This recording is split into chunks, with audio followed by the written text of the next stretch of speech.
If you found me several months ago from the viral video on the street, you're probably still wondering, what in the hell does astrology have to do with leadership? And if you found me through astrology, you're probably still figuring out what IT has to do with any of this. I want you both to hear me at the same time.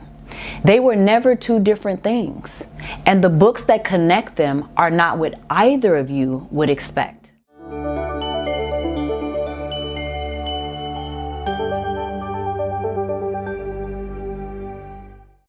What made me successful in IT wasn't the certifications. It wasn't the books about systems architecture or cloud infrastructure. Those things matter. They got me in the door, but it's not what made me successful. They didn't make my team want to follow me, and they didn't teach me how to see people clearly or navigate complexity with integrity.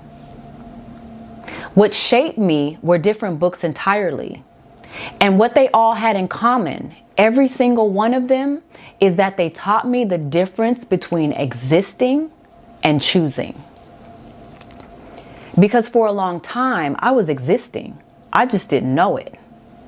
I started with Iyanla Vanzant's In the Meantime. That book is about liminal space. Being in a state where you're not happy where you are, but you're not sure how to leave or if you even should.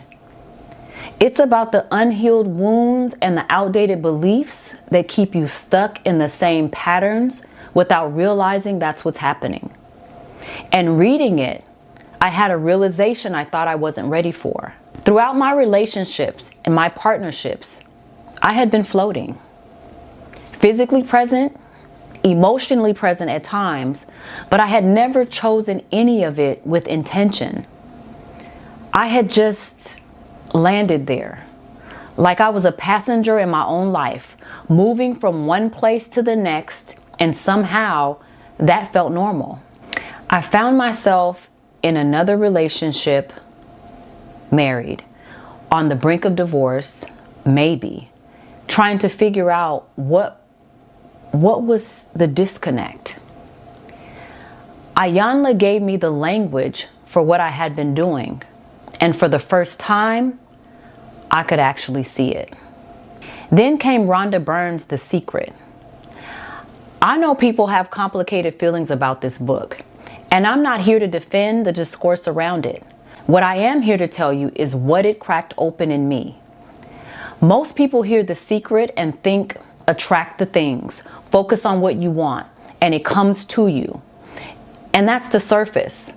But what landed for me was something underneath all of that. The idea that your internal state, what you believe or what you're carrying, and what you're a match for is actively generating your external reality. Which meant that floating was a choice. Not making a decision was still making a decision. The relationships I had landed in without intention, I had participated in creating every single one of them. I just hadn't been conscious about it. I was in the back seat, but I was still in the car. I was still choosing, I just wasn't the one driving. That opened the door to Bashar and Abraham Hicks, to Neville Goddard and people like Reverend Ike. And I know people have opinions about all of this. Channeling, prosperity teaching, whether any of it is real. I don't need to resolve that question. What I care about is the message underneath the message. Because most people hear prosperity teaching and think, manifest a car, attract the money, get the life. And that's what's on the surface. But if you're listening closely, I mean really listening, what all of them are pointing to is this. You have to have a self to come back to before any of that is even relevant. You have to be present in yourself before anything real can even find you. Not improving yourself or performing a better version. Coming home to who you actually are. And Neville Goddard stopped me in a way that the others didn't. Because Neville wasn't talking about attraction. He was talking about assumption. The idea that whatever you have deeply assumed to be true about yourself, about love, about what you deserve, about what is possible for you, that assumption is already building your life around it. Silently, constantly, whether you're aware of it or not. And I had been floating through relationships for years on an assumption I never consciously made, that this was just how it went for me, that landing somewhere without intention was normal, that I was someone who got to choose. Neville said, that's not fate, that's an assumption, and assumptions can change. You cannot allow someone else in until you are present with yourself. You cannot be a real signal if you're not even at home. That's not spiritual language. That's relational truth. That's leadership truth. And that's what makes you a real signal. Eckhart Tolle sharpened all of that into something I could actually practice.